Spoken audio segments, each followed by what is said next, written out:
और आज मुद्दे की बात में बात भाजपा के ब्रह्मास्त्र की और उस बाहुबली चक्रव्यूह की, जिसमें विपक्ष फंसता दिखाई दे रहा है, क्योंकि भाजपा 2017 वाली जीत को और बड़ा करने की तैयारी में जुट गई है।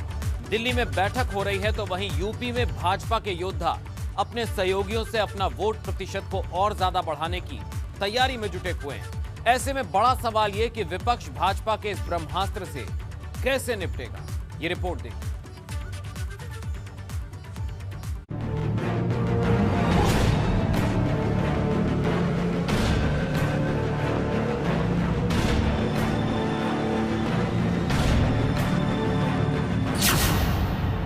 भाजपा का 360 डिग्री प्लान, दिल्ली से यूपी का ऐलान।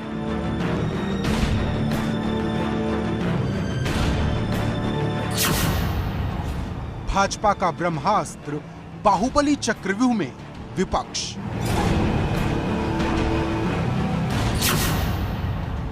भाजपा को मिलेगी निषाद की ताकत, 22 में आएगी किसकी आफत।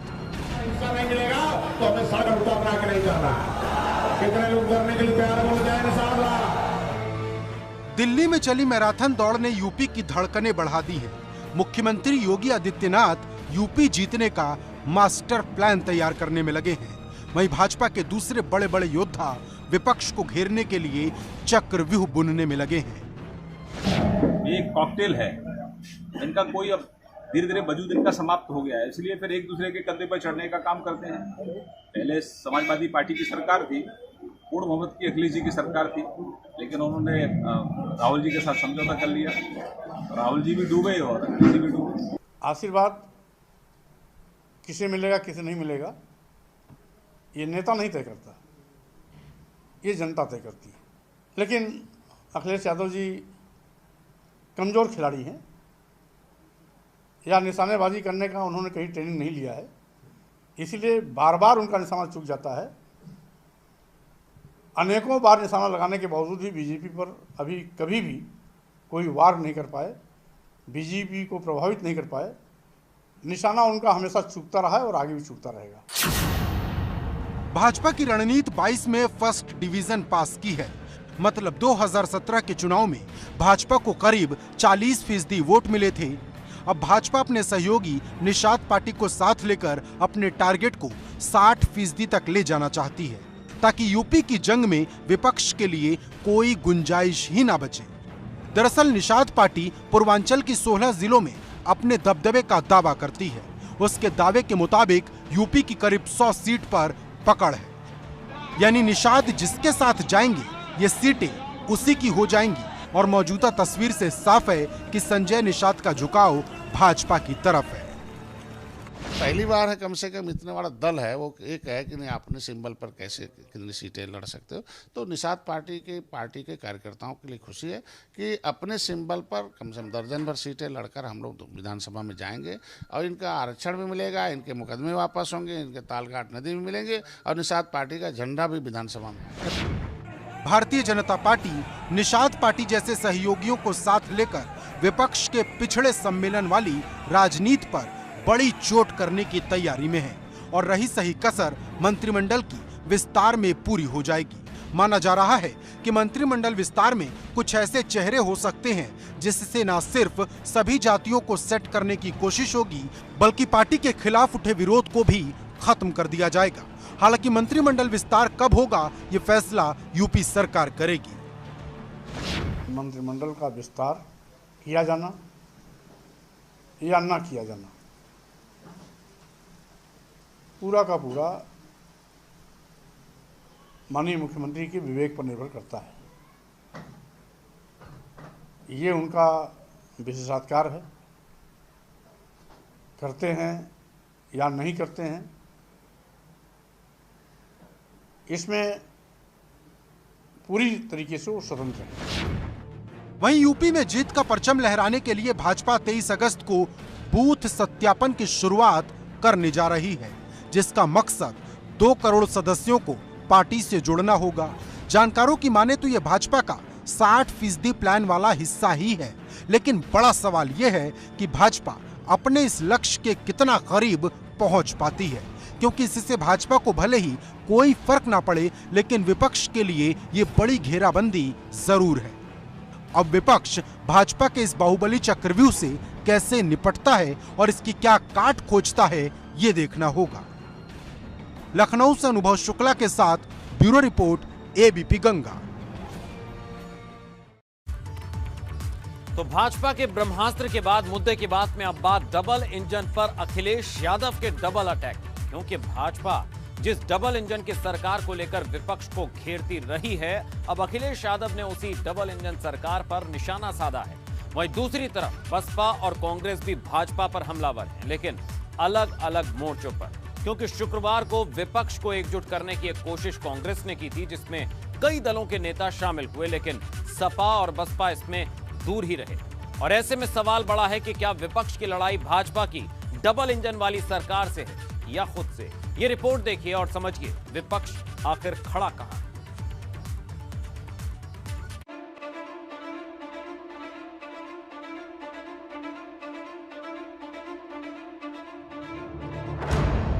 डबल इंजन पर अखिलेश का डबल अटैक। सबसे बड़ी जंग, क्या 22 में साइकिल दिखाएगी दम?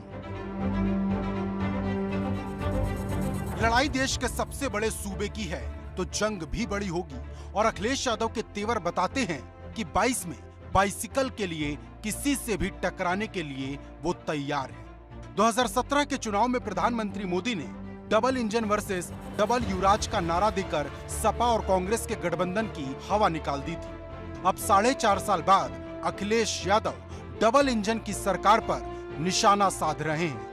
अखिलेश यादव का ये ट्वीट भाजपा की डबल इंजन सरकार पर डबल अटैक की तरह है, क्योंकि जहां एक तरफ अखिलेश योगी सरकार पर तंज कस रहे हैं, तो वहीं उनका निशाना केंद्र की मोदी सरकार पर भी है। 22 में यूपी फतेह के लिए अखिलेश यादव ने 400 सीट जीतने का नारा दिया है। इसके लिए अखिलेश यादव जहां प्रबुद्ध सम्मेलन के जरिए ब्राह्मणों को अपने पाले में लाने की कोशिश कर रहे हैं, वहीं पिछड़े सम्मेलन के जरिए पिछड़ों को भी अपने साथ लाने की कोशिश में जुटे हैं। लेकिन उनकी ये कोशिश कितनी पूरी होती है, ये देखना होगा, क्योंकि दूसरी तरफ बसपा भी प्रबुद्ध सम्मेलन कर रही है और भाजपा को ब्राह्मण विरोधी बताकर हमलावर है। अरे किसकी पुलिस की बात कर रहे हैं? वही तो किसके अंडर में है? वो किसके अंडर में? यूपी के अंडर में, यूपी के मुख्यमंत्री के अंडर में है। तो जो जब हाथरस में वो हो सकता है तो वहाँ पर क्यों नहीं होगा? इस रिपोर्ट की कोई वैल्यू है?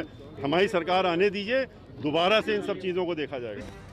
वहीं इन सब के बीच कांग्रेस भी भाजपा गद्दी छोड़ो और जय भारत महासंपर्क जैसे अभियानों से अपने खत्म हो चुके जनाधार को मजबूत करने में जुटी है, जबकि कांग्रेस की एक बड़ी कवायद दिल्ली में जारी है।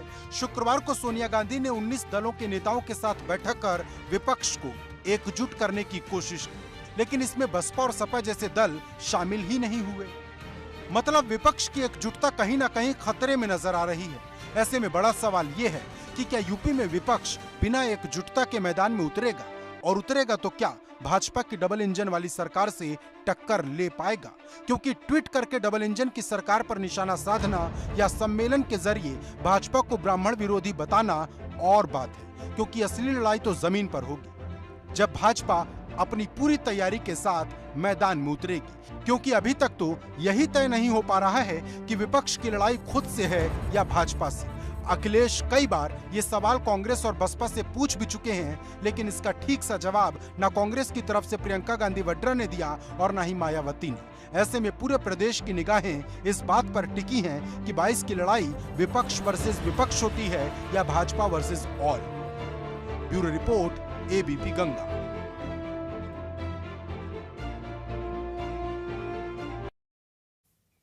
और चलिए अब बात तालिबान के फैमिली क्लब की, क्योंकि इनकी जुबान हिंदुस्तानी है लेकिन दिल तालिबान के लिए धड़कता है, क्योंकि ऐसे लोगों की गिनती लगातार बढ़ती जा रही है जो लगातार तालिबान के लिए अपने प्रेम भरे पैगाम भेज रहे हैं। ऐसे लोगों में एक नाम और जुड़ गया है और ये नाम है सपा सांसद शफीकुर रहमान बर्क के बेटे ममलूकुर रहमान का, जो तालिबान की तारीफ करने में अपने पिता से भी आगे निकल गए हैं। इसीलिए हम लिख रहे हैं कि बड़े मियां तो बड़े मियां, छोटे मियां सुभान अल्लाह। तालिबानी फैमिली क्लब। अमेरिका ने कब्जा कर रखा, पहले रक्षा में था, जगह जगह उनका भी कब्जा, वो भी आज़ाद रहना चाहते, अपने देश को आज़ाद कराना चाहते। बड़े मियां तो बड़े मियां, छोटे मियां सुभान अल्लाह। उन्होंने आकर अटैक किया, तालिबान तो उनसे लड़ने गए नहीं, बल्कि इनमें आपस में दार के ऊपर झगड़ा था। हमारा देश जब अंग्रेजों के कब्जे में तो सारा हिंदुस्तान आज़ादी के लिए लड़ रहा था। जुबान पर हिंदुस्तान, दिल में तालिबान।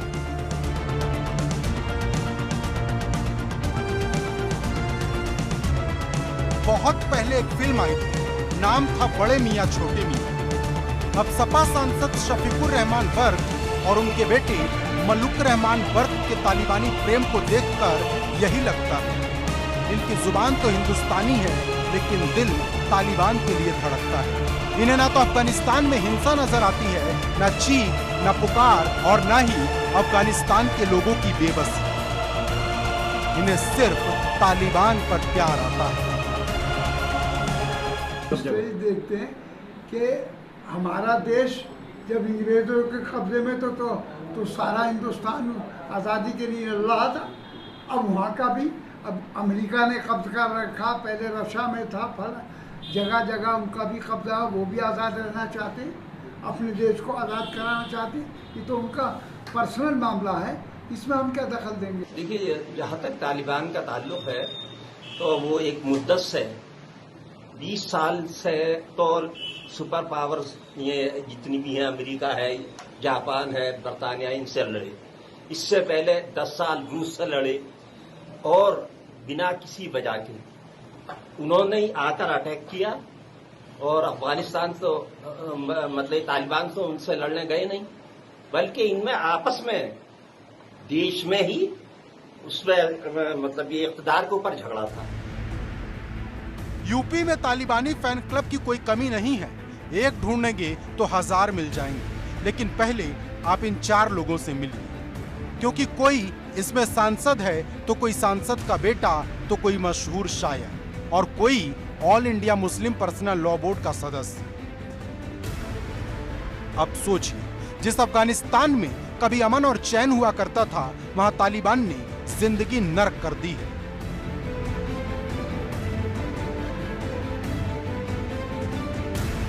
महिलाओं के लिए घर से निकलना, बच्चों के लिए पढ़ना लिखना सब बंद हो चुका है। सड़कों पर सिर्फ चीख पुकार है, लहराते रॉकेट लॉन्चर और AK-47 जैसे हथियार हैं, जो कब किसकी जान ले लें कोई नहीं जानता, क्योंकि अब तक कितने लोगों को मौत के घाट उतारा जा चुका है, कितने लोग बेघर हो चुके हैं, कितने लोगों के सिर से अपनों का साया छिन चुका है, कितने लोग 2 वक्त की रोटी के लिए मोहताज हैं, और ये भला कौन नहीं जानता। ये हाल उस मुल्क का है जो भविष्य के सुनहरे सपने गढ़ रहा था, लेकिन एक तालिबान की सनक ने सारा खेल खत्म कर दिया। अब आने वाली जिंदगी कितनी बदतर होगी, ये सोचकर वहां फंसे लोगों के परिजनों का दिल बैठ जाता है।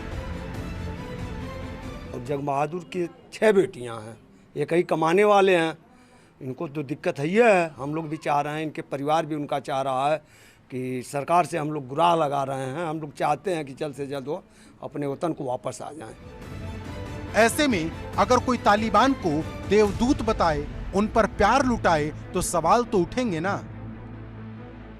यहाँ के मुस्लिम धर्मगुरु तालिबान का समर्थन करने का मतलब है कि देश के गद्दार हैं और इन्हें देशद्रोह के ऊपर मुकदमा कायम करके इनको जेल में डालना चाहिए। यह कार्य इस देश को मान्यता देनी है नहीं देनी है, यह कार्य भारत सरकार का है, हमारी सरकार है, वह उस विषय पे बात चलती रहती है, बात करते रहते हैं। आप मुस्लिम धर्मगुरु हैं, आप अपना काम करिए। यहाँ पे पिछले 20 बरस में अफगानिस्तान ने जो तरक्की की पटकथा लिखी थी, उसे 20 दिन के भीतर दहशतगर्दों की फौज ने मिट्टी में मिला दिया। ये सिर्फ 4 तस्वीरें नहीं हैं, बल्कि अफगानिस्तान की वो बर्बादी है जिसे देख बड़े से बड़े हैवान तक की रूह कांप जाए। लेकिन इतना सब होने के बाद कोई उन पर प्यार लुटाए, उनके तारीफ में शायरी पढ़े तो सवाल गंभीर हो जाते हैं। क्योंकि जो लोग तालिबान की वकालत कर रहे हैं वो कहीं देश विरोधी ताकतों को तो नहीं भड़का रहे। इस सवाल तालिबान के फैन क्लब को खुद से पूछना चाहिए। Bureau report, ABP Ganga. और मुद्दे की बात में अब बात यूपी में रहने वाले उन लोगों की जिन्हें योगी सरकार ने बड़ी राहत दी है। सरकार ने साप्ताहिक पाबंदी को अब हटा दिया है, मतलब जो रविवार का लॉकडाउन लगा हुआ था उसे अब हटा दिया है। ये रक्षाबंधन के त्योहार पर सरकार की तरफ से बड़ी राहत है, लेकिन लोगों को कोरोना गाइडलाइंस का पालन करना होगा क्योंकि एक गलती भारी पड़ सकती है।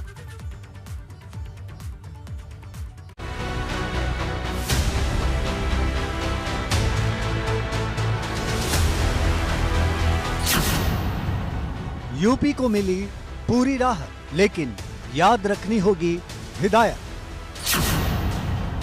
खत्म हुई साप्ताहिक बंदी, याद रहेगी पाबंदी। लॉकडाउन अब लॉक हो गया।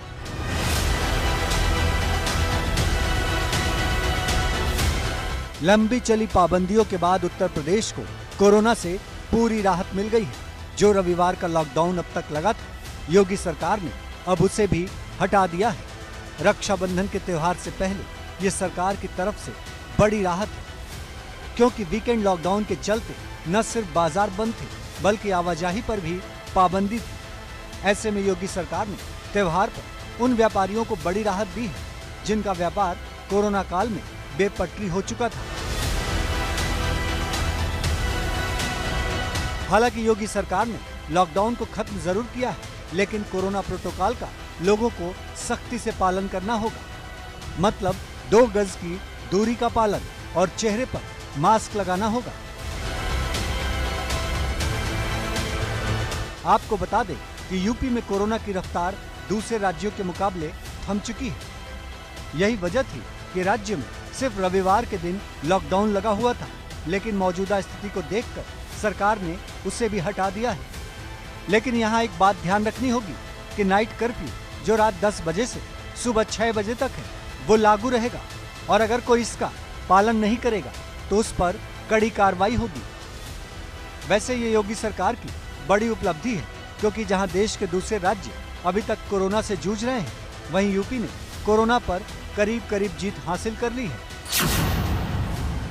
अब तक 7 करोड़ 1,69,000 से अधिक कोविड सैंपल की जांच की जा चुकी है, तो 6 करोड़ 24 लाख से अधिक वैक्सीन लगाई जा चुकी है, जबकि टीके की दोनों डोज लेने वालों की संख्या जल्द ही 1 करोड़ के पार होने वाली है। इतना ही नहीं, सूबे की योगी सरकार ने तीसरी लहर से लड़ने तक की पूरी तैयारी कर ली, लेकिन इसका मतलब ये नहीं कि लोग लापरवाह हो जाएं। लोगों को ये राहत जरूर मिली है, लेकिन उन्हें हमेशा हिदायत याद रखनी होगी, क्योंकि एक गलती पूरे प्रदेश पर भारी पड़ सकती है। Bureau report, ABP Ganga. स्वागत है आपका ब्रेक के बाद। और मुद्दे की बात में अब बात टोल पर टैक्स वसूली की। जो व्यापारी टैक्स की चोरी करते हैं वो समझ रहे हैं कि वो टैक्स विभाग से बच जाएंगे, तो आज आपको ये रिपोर्ट देखना जरूरी है। बड़े बदलाव करने के बाद भी टैक्स की चोरी से जूझ रहा जीएसटी विभाग अब हाईटेक हो चुका है, और टैक्स की चोरी करने वाले उद्यमियों पर टेढ़ी नजर रखने के लिए जीएसटी विभाग युद्ध स्तर पर बड़ी रणनीति बनाने जा रहा है, जिससे न सिर्फ टैक्स चोर गिरफ्त में आएंगे, बल्कि जिस मकसद से सरकार ने जीएसटी को लागू किया था वो भी पूरा होगा। विभाग लगातार टेक्नोलॉजी का यूज कर रहा है। जैसे अभी हमारे यहाँ एक सिस्टम ये आया है कि टोल से जो भी व्हीकल्स हमारे गुजर रहे हैं तो उसको सिस्टम से हमारे लिंक कर दिया गया है। तो सिस्टम से लिंक करने पर तो हमें कोई भी व्हीकल्स अगर ई-वे बिल डाउनलोड किया तो उसके माध्यम से हम उस व्हीकल को ट्रैक कर सकते हैं अगर टोल से गुजर रहा है। अगर उस रोड पर टोल नहीं है तो फिर हमारे लिए उसको ट्रैक करना आसान नहीं होगा। दरअसल कर विभाग 20 अगस्त से 19 सितंबर तक इन सब गड़बड़ियों के खिलाफ एक अभियान चला रहा है। इसी के तहत टैक्स विभाग टोल प्लाजा को अपना सबसे बड़ा हथियार बनाने जा रहा है। मुख्यालय पर बैठकर विभाग के अधिकारी कोई ट्रक कहां से कहां को जा रहा है और ट्रक में क्या माल भरा गया है, इसकी जानकारी अपने सुपर डिवाइस से जुटाएंगे।